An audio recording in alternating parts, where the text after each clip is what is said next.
श्री स्वामी समर्थ. तुम्ही सुद्धा जेवण करताना पोळीवर तूप वाढायला आल्यावर नको नको माझं वजन वाढेल असं म्हणून तूप नाकारता का? जर हो तर तुम्ही खूप मोठी चूक करताय. विशेषतः थंडीच्या दिवसात जर तुम्ही साजूक तूप खात नसाल तर तुम्ही आरोग्याशी खेळताय. मैत्रिणींनो, ज्याला आपण फॅट समजून घाबरतो ते खरं तर आपल्या शरीराचं इंजन ऑइल आहे. थंडीत त्वचा फाटणे, केस गळणे, गुडघे दुखणे या सर्व समस्यावर एकच रामबाण उपाय आहे, साजूक तूप. पण तूप कधी आणि कसं खावं हे व्हिडिओच्या शेवटी सांगितलं आहे, त्यामुळे शेवटपर्यंत नक्की पहा. तुपाचे 5 फायदे. फायदा क्रमांक 1, नैसर्गिक हीटर. हिवाळ्यात आपल्याला थंडी का वाजते? कारण शरीराचे तापमान कमी होते. आयुर्वेदानुसार साजूक तूप हे उष्ण असते. रोज सकाळी 1 चमचा तूप खाल्ल्याने दिवसभर थंडी वाजत नाही आणि एनर्जी टिकून राहते.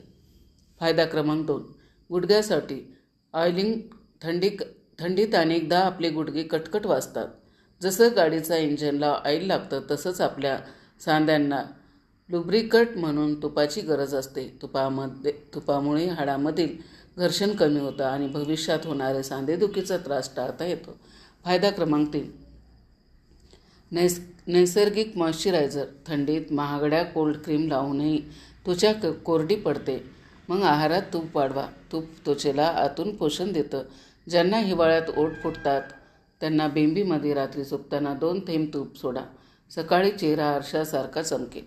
फायदा क्रमांक 4, पचन सुधारते. अनेकांचा गैरसमज आहे की तूप पचायला जड असतं, पण साजूक तुपात ब्युटेरिक ॲसिड असतं जे आपल्या आतड्यांना मजबूत करतं. जेवणात 1 चमचा तूप असेल तर बद्धकोष्ठतेचा त्रास कधीच होत नाही. फायदा क्रमांक 5, सर्दी खोकल्यावर उपाय. रात्री झोपताना कोमट साजूक तुपाचे 2 थेंब नाकात टाका. याला आयुर्वेदात नस्य म्हणतात.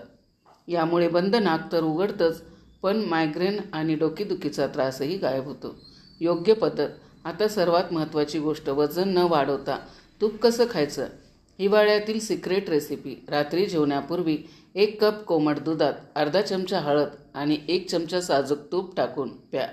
हे मिश्रण तुमचं वजन नियंत्रित करेल, शांत झोप लागेल आणि सकाळी पोट साफ होईल. तर मैत्रिणींनो, तूप खाल्ले की रूप येते ही म्हण काही खोटी नाही. थंडीमध्ये नक्की टाळा या 10 सवयी. जाणून घेण्यासाठी हा व्हिडिओ नक्की बघा. मैत्रिणींनो, अशाच महत्त्वपूर्ण माहितीसाठी आपल्या लोकप्रिय चॅनलला सबस्क्राईब करा. शेवटपर्यंत माझा व्हिडिओ ऐकला त्याबद्दल आपल्या सर्वांचे मनापासून आभार.